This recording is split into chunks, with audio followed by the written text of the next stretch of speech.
Deputy Commissioner for Intelligence and Investigation. And that policeman na nangungutong dyan sa mga turista, sabi niya na mga nalistahan sa drug list.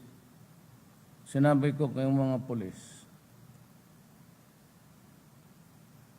I know how hard it is. Alam ba ninyo ang entry pay ng police, even in Manila, is 14,000. With the family of 2, 3, 4. That is why I promised them, by the end of the year, maghanap ako ng pera. Double na yung salary nila.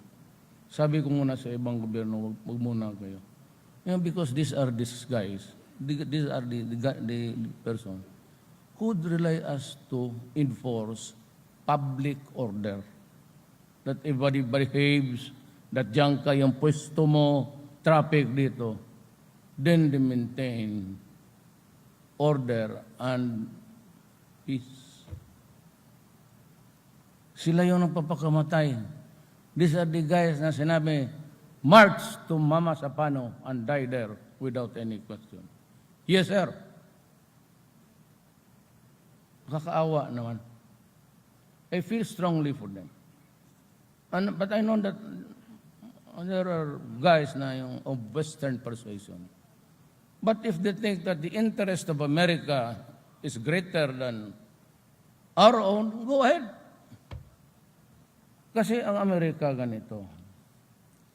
You know, when I was mayor, I was already the subject of, I was the whipping boy of the human rights community. Pati na yung senadora na siya pa lang may-ari ng Cebu sa what I cannot really, but totoo yan lahat, but ako mismo hindi makapaniwala na may taong gano'n. You know, all the pretensions na gano'n, crusading, righteous, behind us, mas mabuti pa ako, magmura ako, talagang nilalabas ko. Pero ako hindi nagsisikreto ako. Ang sikreto na sabi. Ito naman may mga ulol talaga sa Pilipino. Sabi ito naman kung nagmumura ba ako, nakasawa na, ganon ako sa Davao. Yung taga Davao niya, umala sa are you, after this trip, are you still cursing? You know, I was looking at outside sky. In the plane, everybody was asleep, snoring. And somebody whispered to me, huwag kang magmura uli kasi ihulog ko yung aeroplano. Alam mo, mga buang naniwala rin.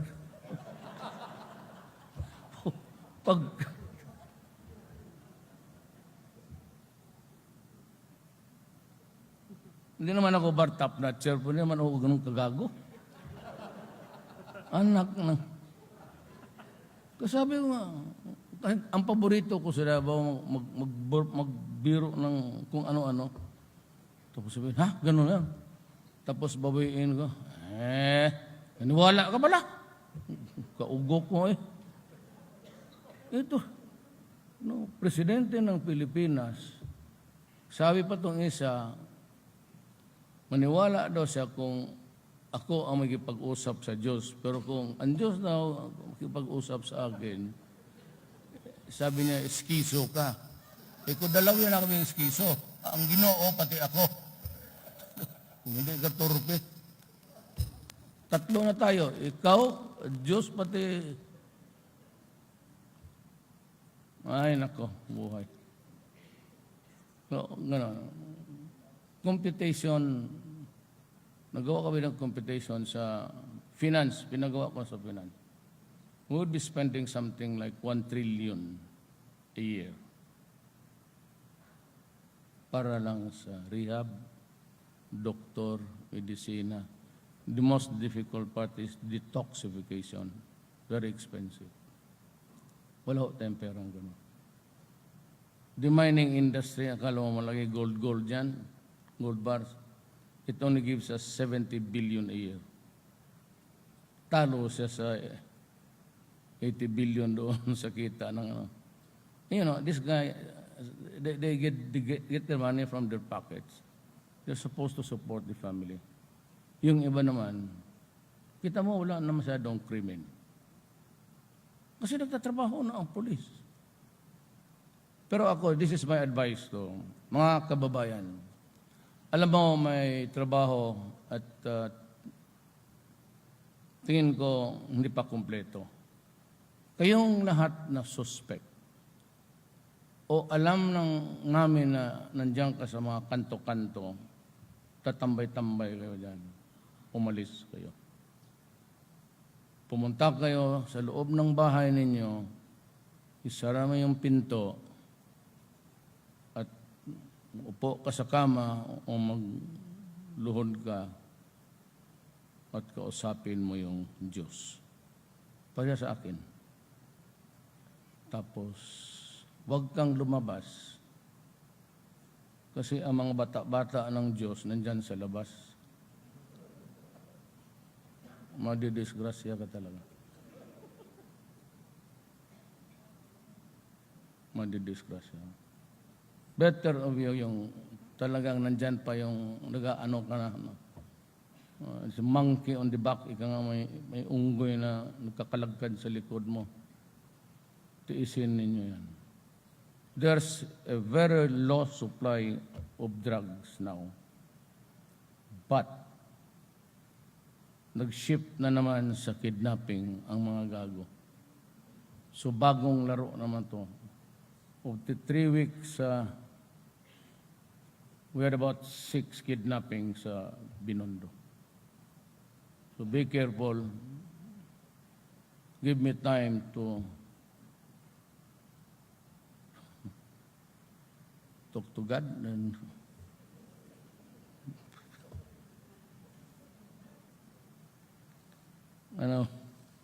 di ko talaga akalain na buti pa kami sa Davao kasimple yung utak namin. Elementary school lang ako. Pero kung gulahin mo ako ng gano'n, katawanan lang kita. Pero kung iseryoso ko na magsulat pa ako panahon, gastusan ko pa ng panahon, bobo. Ayan ang problema. Hindi ko naman sinasabi bright ako, pero now, so that is my simple story for you. I'd like to just mingle around and to say a few words. Hello. Problem is I'm trying to catch up a flight at night. So, now the only reason why I accepted this, truthfully really, is because, mga abogado, I do not accept invitations here. Kung gusto ninyo, doon na lang sa Malacanang at ako na ang mag-blow out sa inyo. Kasi ganito yan. If it is really that urgent. I know that you want to have a discourse with me. Ang problema, pag maglabas ako, traffic talaga yan. Because minutes or maybe more, sasarahan na yung kanto. And every kanto, as always, mag-exponentially, magpara ng gano'n. Lahat ng kampo mo saan. Ang pag-alis mo, kala mo naman kung sino, ayaw ko yung gano'n. Davao kasi, nagmumotor lang ako. Ano ba totoo? Drive ako ng taxi kasi kunwari. Kasi hindi mo malaman ang totoo pag mga security ka. Gano'n. Kasi dito iba ang security. Tingin ko nung bago akong presidente, when I was proclaimed, hindi ba ako presidente? Nagbabaan agad ang PSG. We're taking over, so pinagtutulak na yung mga polis. Yung security ko, wala na, kami na. Medyo nagkakaroon ng alitan, hayaan mo lang. Sabi ko, wag na. Sabi, sir, gusto namin maniwala sa iyo, kaya lang, yung aming mandate sa batas, hindi naman sa iyo. So, yan. Pag alis ko naman po the first day, ang haba ng linya. Ito ngayon, sabi ko, pwede ba natin itong tag-isa na lang? isa sa likod, ika sa mato. Ay, hindi mo huli. Kasi kailangan pa yung mga ka-armor, gano'n. Sige ako tingin. Napakahaba naman itong putang. Ganon. Ang traffic kasi, ang tao eh. Ano ako sa tao? Magtanong kayo ng tagada. Ayaw ko anuhin yung tao. Sabi ko, nakita ako yung niya sa taas. Sabi ko, ano yan? Sabi na, sir, ambulansya. Puta. Pwede bang sabihin sa PSG na dagdagan na lang ng punerarya? Para kumpleto na. Pag hindi nadala, namatay ka doon sa, ilipat ka doon sa, anak ka ng buhay na to. Kaya ako sanay, nakukornehan ako, actually.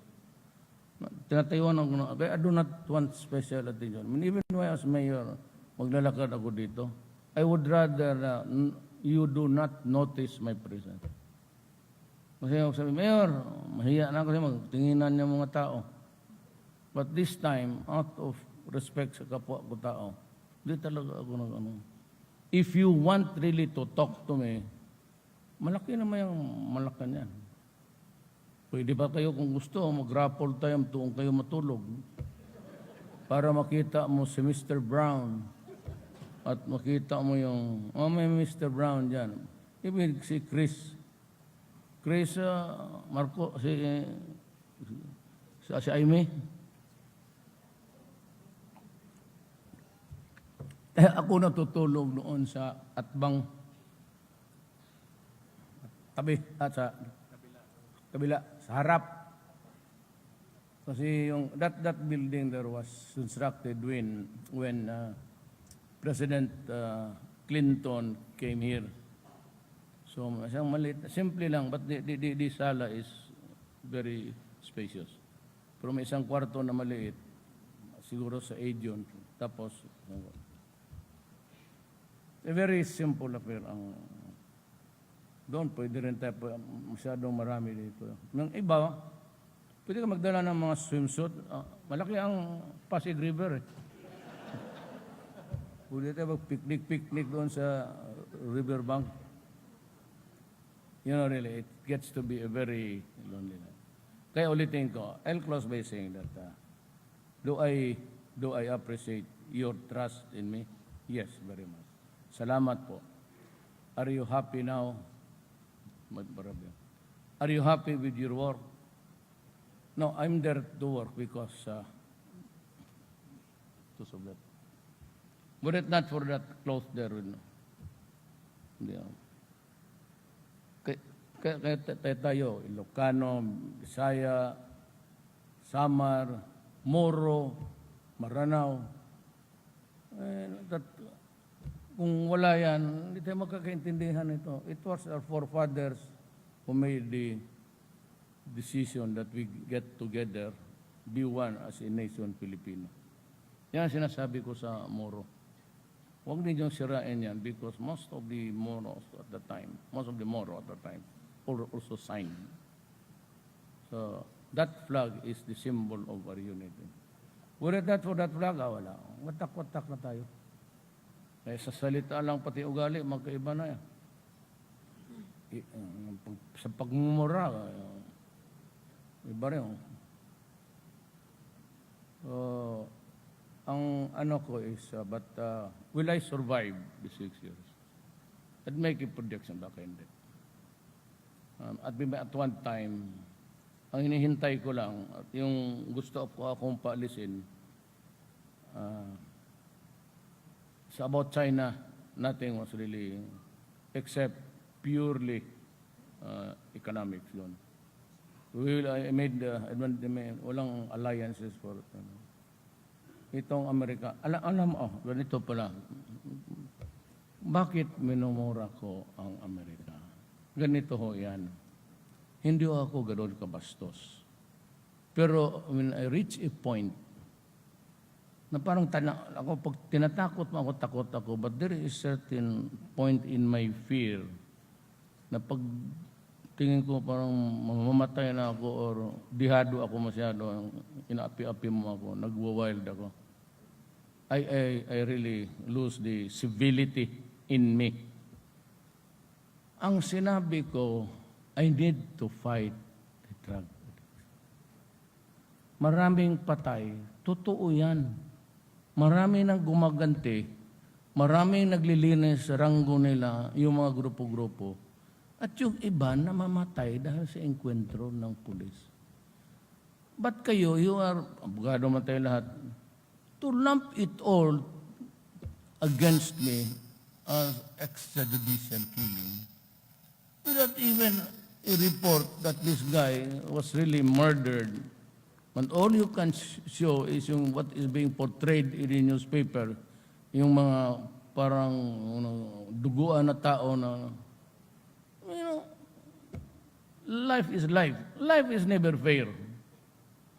Well, ang buhay hindi talaga, kung gumawa ka ng ganon, hindi ka pwede magsabi na, alam mo, nanay ko kasi puta lang, tapos tatay ko, hold upper, kaya ako nakaganito. The world will never stop to just to listen to your story. It turns endlessly. Ikaw ang mag-adjust dito sa buhay na to where you want your place. Kaya ito sila, ginusto nila. Tapos ang human rights, dito, yellow yun eh. No? It was not an issue to me, you know that. I was campaigning, it was never an issue. It became only a bomb when on the last days, yung sa malapit ng election, I was hitting the 36-37 rating.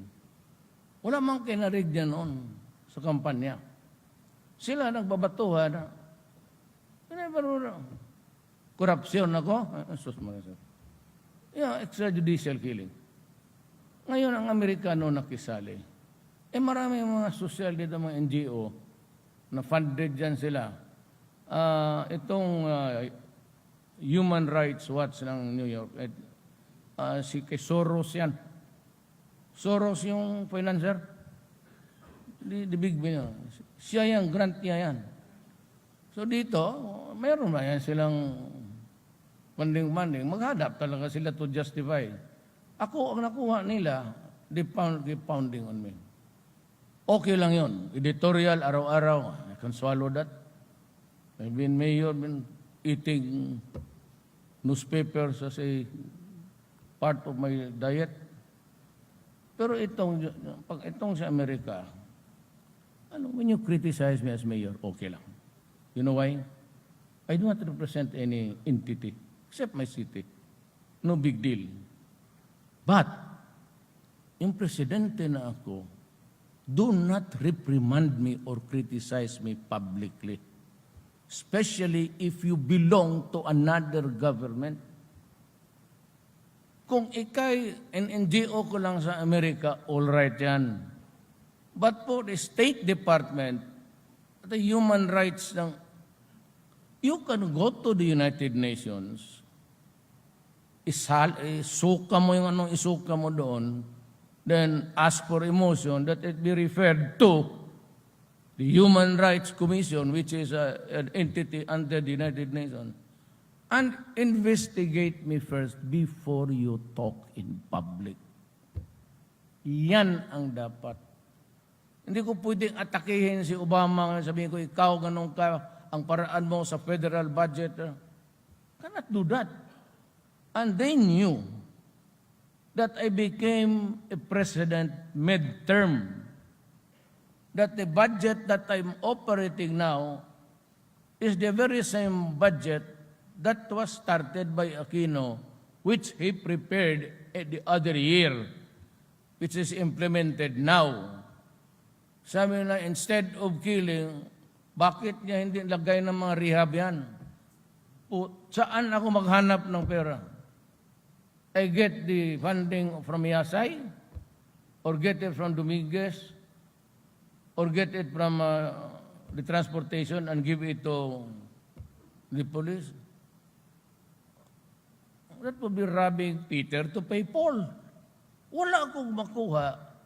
What is left now to me is MOOE, Maintenance and Operations. Wala talaga akong makunan. Ngayon, sino nagtulong? China. What did China do?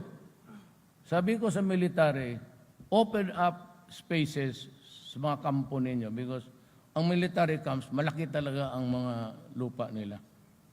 So just give me about 300 square meter, 500. Now, in Port Magsaysay, halos tapos na. They are supposed to inaugurate it October, but I'll be going to Malaysia on a very important discussion. Importante talaga to, that I have to talk to Najib. Ngayon tapos na yung good for 10,000, courtesy of the Chinese. Amerika, anong sinabi niya? Duterte, stop the extrajudicial killing. We hold you responsible for the 3,000. Hindi wala silang isa na ipakita. The 3,000, listahan ng kill. Tapos then, if you do not stop, the assistance and funding will stop. We will stop it. Nung sinabi yung sa State Department, pati nagsalita si Obama, sabi ko, you can go to hell. Let's check kayong lahat. Pagtingin ninyo sa aming Pilipino, parang aso. You are being depicted in your criticism as a dog tied to a leash. At magbigay kayo ng pan, ilalagay ninyo sa malayo. Ang Pilipino naman parang aso, hindi maabot kasi nakatali. Sabi ko, putang ina kayo. Let's ninyo. Putang ina talaga kayo. Because you violated our dignity as a Filipino people. Matter of dignity. So, Mr. Obama, what's wrong? What went wrong? Get your dictionary. Find out the right meaning of dignity. Huwag ninyo kaming ilagay na parang aso na matakot ako na mawalaan ng aid. Kaya nga sabi ko, yung mga pro-Western, if you think that America is still good for you, if you want to be a territory of America, go ahead. If it is to your personal interest, go ahead and join the demonstration. And maybe you'll convince me to leave the presidency. Pero I leave, at least, hindi ako nagpababoy ng Amerikano. Ayaw ko yung gano'n. Ngayon, ako lang ang nakaputang ina ninyo. Kasi lang ako lang taga Mindanao. If they are to civil about it, if they are to be prim and proper, that's your business. If you can accept those insults and keep silent, maybe just say, well, to forgive is divine. Because foremost also, I have to protect. Kung hindi lang pride, the ego of the Filipino. Kita mo sa labas, mapahiya yung mga Pilipino eh. Sabi na, yung president, killer pa lang, pinatay ng tao. Without even really getting into the core of what ails this country. Maraming salamat po. Thank you very much. Thank you for the enlightening message and insights of our President. The highlights of which are as follows: the concern for the survival of Mindanao. He has given us the real history of Mindanao, the actual life of being the President, including the workload, the critical problem with drugs and corruption, the challenge of being the President in the midst of criticism, and the hope for a better Philippines. Maraming salamat po, Mr. President. So again, thank you so much, President, for that very authentic speech.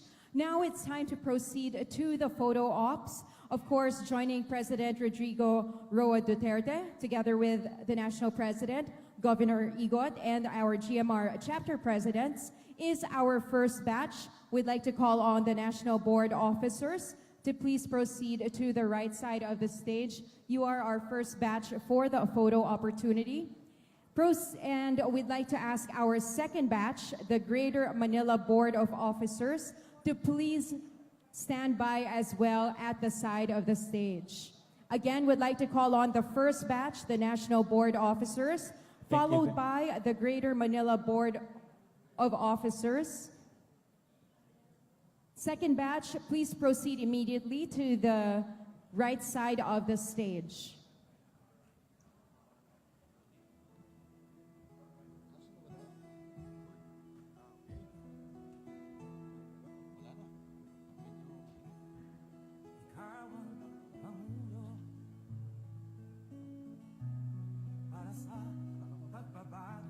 So, Dean Festin, we did all enjoy that speech a while ago. Yes, very enlightening message and insight of what's happening in our country. Very real. And the hope of a better Philippines. So we'd like to call on the Greater Manila Board of Officers to please stand by at the right side of the stage. You are our second batch. GMR.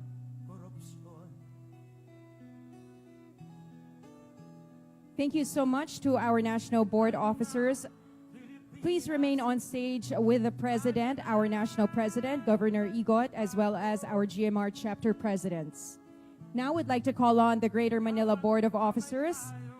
Our third batch, the Manila 1 chapter officers, please proceed to the side of the stage.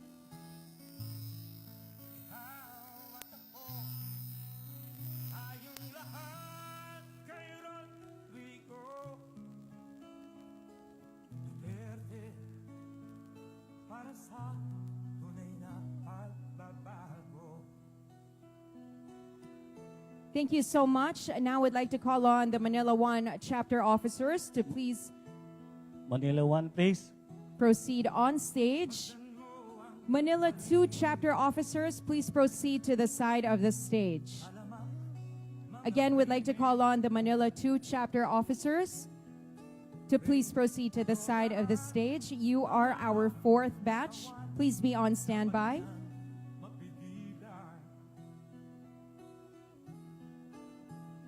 So again, on stage right now should be the Manila 1 chapter officers.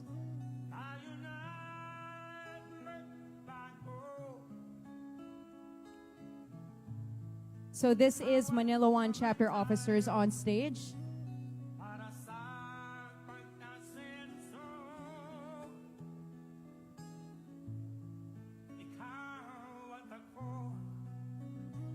So now let's proceed to Manila 2 chapter officers. Manila 2, please, on the stage.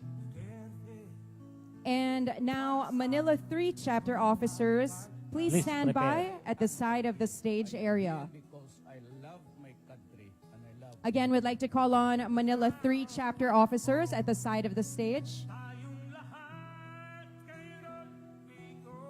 Manila 3, please, ready.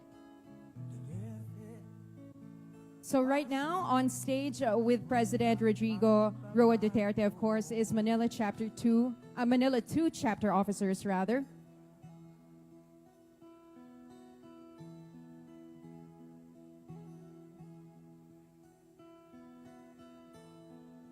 So at this point, everybody, of course, is very excited to join in the photo. Hopefully you're part of, the 7 batches that will be called. Or currently being called, rather. Okay, this Thank you is so Manila much. 2. Thank you very much. Let's call on Manila 3 chapter officers, please. Up next, please stand by Manila 4 chapter officers.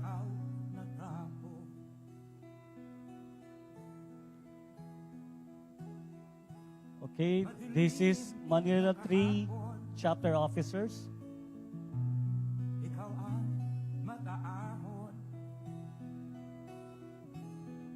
Sa piling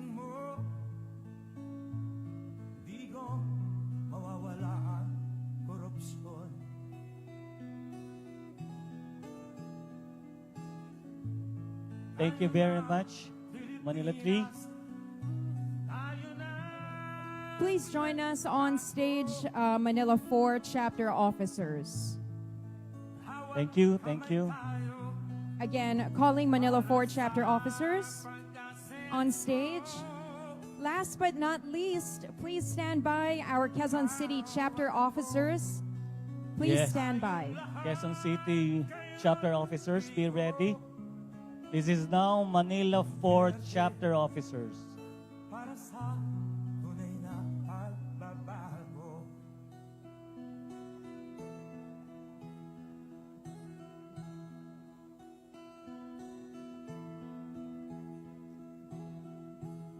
Masdan mo ang paligid,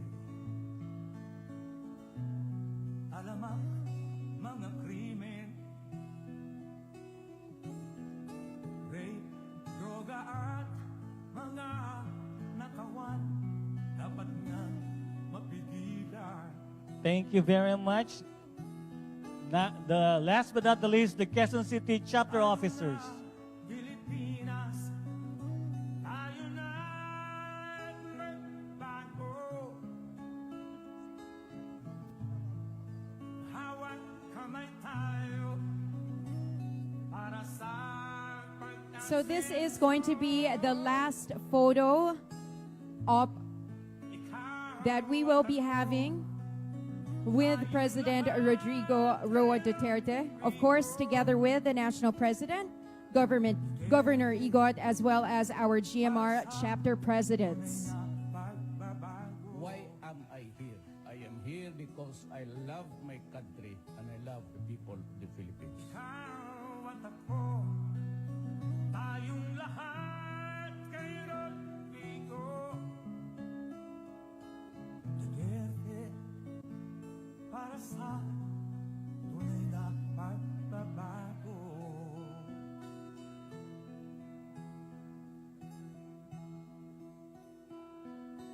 Okay. Thank you very much. Thank you so Quezon much. City.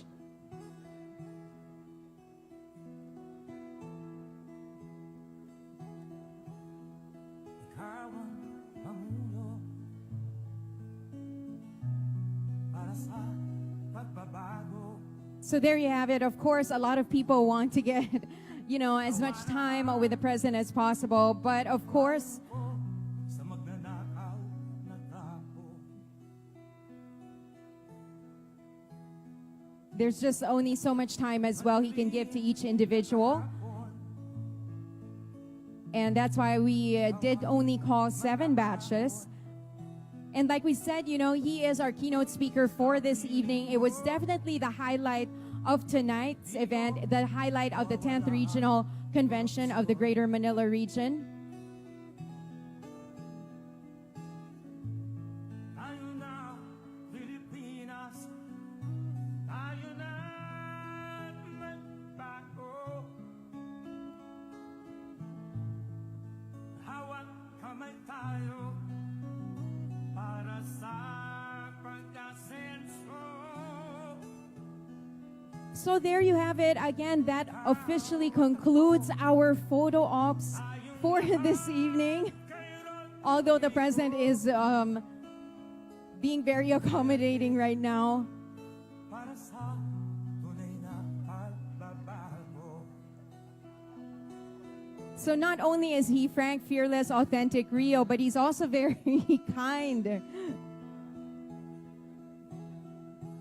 We actually just tried to conclude it, but again, he was kind enough to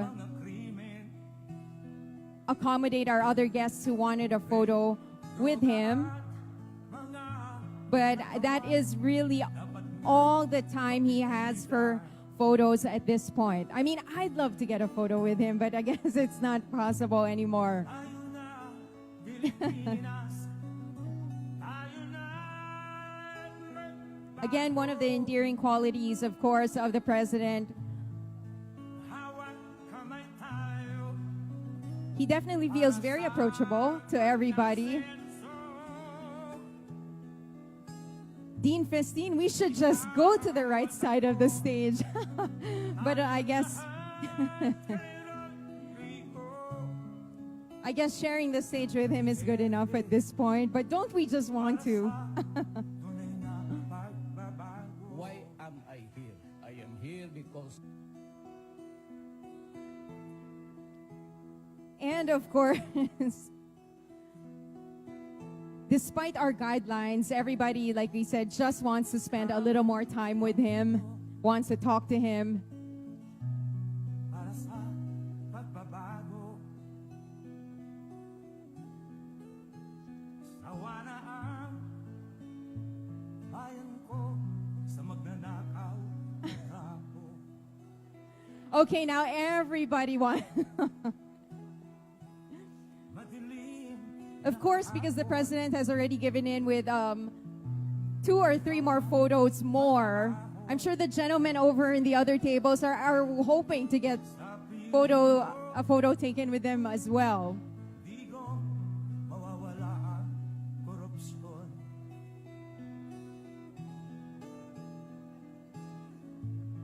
Tayo na, Pilipinas. Tayo na, magbago. So we'll try to say this again. This concludes our photo opportunity with the President of the Republic of the Philippines.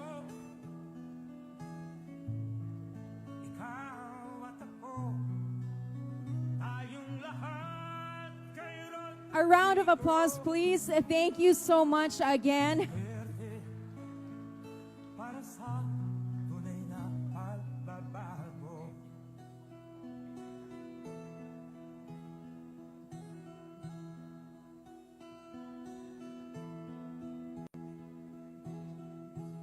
Masdan mo ang Who can say no, of course, to the kids that are here with us today? They're getting the mga a signature, of course. rape, droga at mga nakawan. Dapat They have with them a magazine or brochure, an article of the president with about the president with his photo as well. He's signing the magazine. So the president has more than accommodated. He's kisses as well. Thank you so much, despite his very busy schedule. Thank you again. Again, another round of applause, please. Thank you very much, Mr. President, for your time. He has already overextended with all the Yep. photo ops, and I love autograph He signing. has this scheduled to leave at 7:30 this evening. Now having a bit of conversation here and there with. At this rate, it'll take him 30 minutes to the exit Correct. if every single person talks to him.